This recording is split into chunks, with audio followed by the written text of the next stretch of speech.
Hey guys, Mr. Milton here. Today we're going to go over vectors. At the end of this video, you should be able to find the magnitude and direction of a vector. You should be able to write a vector in component form, and you should be able to take a vector in component form and find its magnitude and direction. Okay, so a vector is a quantity that has magnitude and direction. Magnitude and direction. Okay. It has an initial point and a terminal point. Okay, and the distance from the starting point to the ending point is called the magnitude.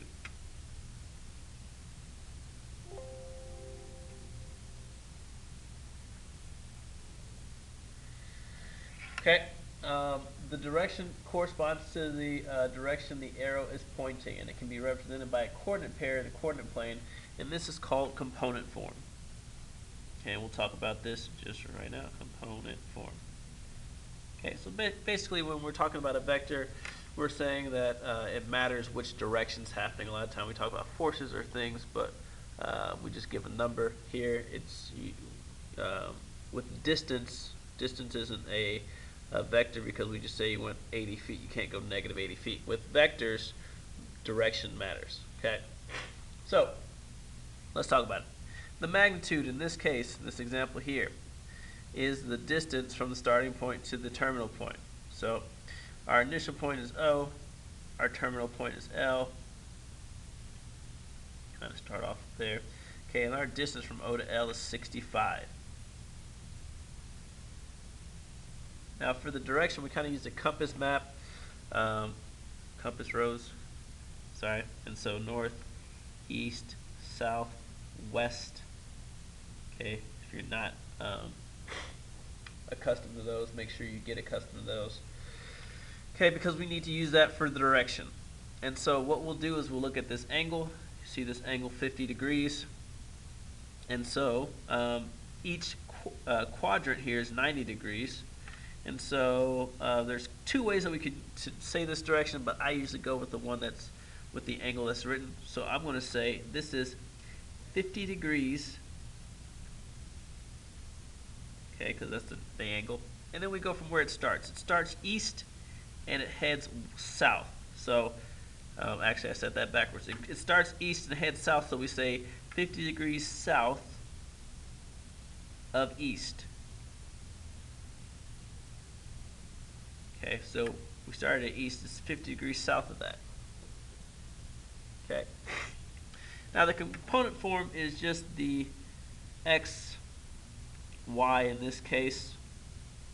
Okay, x, how far right does it go, how far down does it go? Okay, and we'll find that in just a little bit. Okay, let's practice with the direction a little bit more.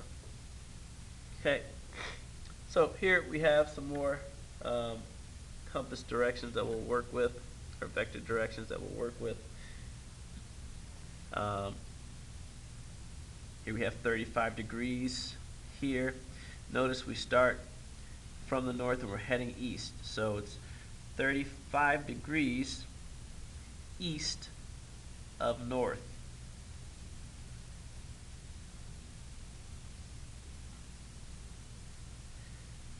Okay, this next one started east and we're heading south. So 25 degrees south of east. Hopefully you're catching the pattern here.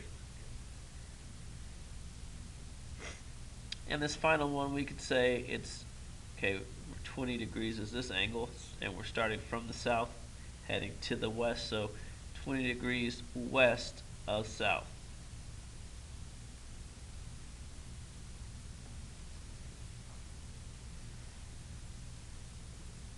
Oops, should always put these degrees here. Okay. Alright, so again, there's two ways to write these. I could write this as 65 degrees east of south, or 25 degrees south of east. I could write this as 55 degrees north of east, or 35 degrees east of north. Okay. Alright, for describing the vector in component form, what we're going to be doing is basically the same trig stuff that we've done over the last few sections. So it says describe OL, and notice that this is a vector. It's like a line with a boot. Okay, not an arrow, just kind of a jot to one side. Okay, it says describe the in component form, vector OL in component form, give the components to the nearest tenth.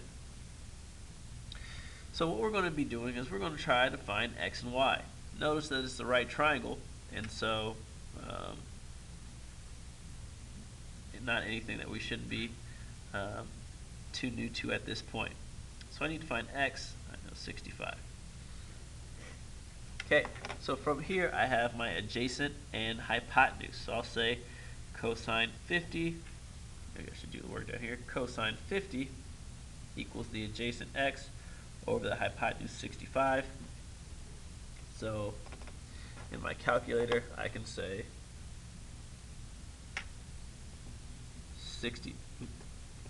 65 times cosine 50,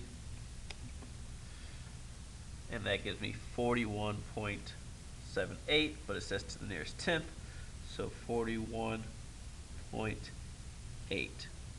Okay. Then I need to find y. Okay, again from the same vantage point, I have y is my opposite, 65 is my hypotenuse. Opposite and hypotenuse tell me I'm going to use sine. So now I have sine of 50 equals my opposite, y over my hypotenuse 65. And so I can do the same problem with sine. And that gives me 49.79 and 49.8 to the nearest tenth. Okay. One thing we have to pay attention to here is that this is a coordinate plane. So we should know that y goes down. It's negative. So 49.8 wouldn't be the correct coordinate. In this case, it would be negative 49.8. Okay, so something to make sure you pay attention to. All right? And so that's component form, basically just another application of our trig stuff. All right, flipping to the back. It says describe the vector using component form. Give each component to the nearest tenth. So just another example. Okay, I like redrawing this as a triangle. I don't know why, I just know I do. It makes me take back to trig stuff. Okay, so 371. I know this is left and right. I'm going to call this x. I know this is up and down. I'm going to call this y. Okay. So trying to find x, I have my opposite over my hypotenuse. So sine 21 equals x over 371. So 371 times sine 21 equals 132.9. So x is 132.95. So basically 133.0 to the nearest tenth. Okay. And then y, I'll do the same kind of thing. That's my adjacent and hypotenuse, so that's cosine. So cosine 21 equals the adjacent y over the hypotenuse 371. So now 371 cosine 21 will equal 346.35. 346.35, or to the nearest tenth, right, y equals 346.4. Okay, now a couple things we have to make sure we pay attention to. Remember, on the coordinate plane, it matters what direction it goes. X goes to the left, so it is negative 133. Y goes down, so it is negative 346.4. Alright. Alright. Okay. I'm going to keep this up here now. Good.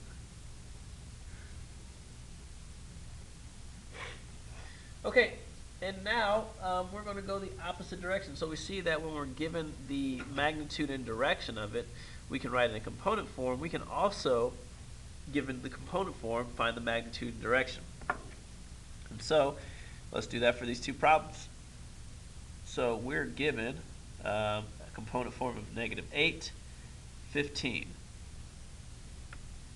Okay, and so what we really are given, -8, 15, is a triangle. And in this triangle, what we have to find first is the magnitude. And we can find this magnitude by using Pythagorean's theorem. It's a right triangle, right? And so we can find that pretty simply using 15 squared plus 8 squared, and take the square root of that,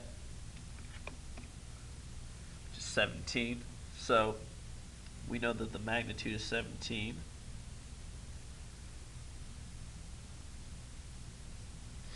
And now what we need to do is find the direction. Okay, and so here's my angle. I'll find that because I have my opposite side and my adjacent side. It's tangent, and I can say tangent of x, because we don't know what the angle is. It's opposite 15 over adjacent 8. And now to get tangent away, I'll do inverse tangent of 15 over 8. And that will give me 61.9. Okay, and it says to the nearest degree, so I'll just say 62 degrees. Okay, so here is the angle 62. Okay, now remember that our direction, though, isn't just 62 degrees. Our direction is going to be 62 degrees north of west.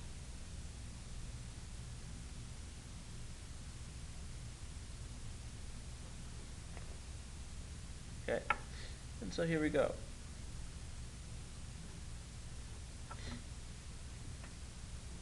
Sorry for the diagonal writing there. Maybe I should straighten that out. I'll do better with the next one. Okay, next problem, we have -12, -7. That means we go left 12, down 7. Okay, here's our vector, how it would look in the end. Okay, but I'm going to use the component form here, 12, 7. I now have a right triangle, and I'm going to find this length. Okay, again using Pythagorean's theorem to find the magnitude. 12 squared plus 7 squared equals, and then take that to the square root. And we'll find that this length, this magnitude, I can say m, is going to be 13.89. The directions say give each to the nearest whole number, so that will be 14. Okay, and then let's talk about direction. Remember direction, trying to find this angle, opposite over adjacent. So again, it's tangent. Tangent x equals opposite 7 over adjacent 12. I will do the inverse tangent because we're trying to find the angle. Divide by 12, 30.2. So x is 30.25. Okay, which again to the nearest whole number is going to be 30 degrees. Okay, now again, that's not our final answer. We need to find the direction. So west here, south here. We're going 30 degrees south of west. Okay, so our direction is 30 degrees south of west.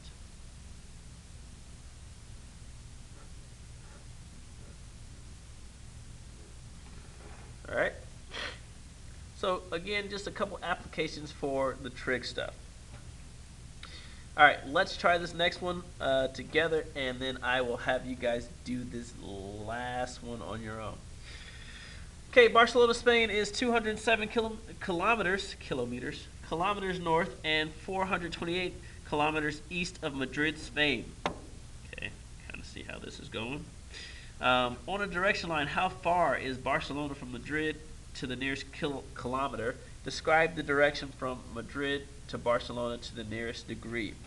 So they said we have Spain here, is 207 meters north and 428 kilometers east. So what they're basically giving us is component form, okay, and asking us to put this into a magnitude direction form. And so, again, right triangle trig helps us out here. 207, 428. I want to find this angle. I want to find this distance. So 207 squared plus 428 squared. Take the square root of that. And that gives us 475. Yeah, to the nearest kilometer is 475. Okay, so we know the magnitude or the distance is 475. Okay, kilometers, sure. And then the direction, we need to find this angle of opposite, adjacent. And so our setup will be tangent x equals the opposite 428 over the adjacent 207. Inverse tangent, because we need to get that by itself. 64.18, we'll just say 64 degrees. Okay. Alright, so this is 64 degrees in here. You'll see that is 64 degrees north of east. North of east. Okay. Try this last one and bring that to class. Alright, vectors, another application of trig. See ya.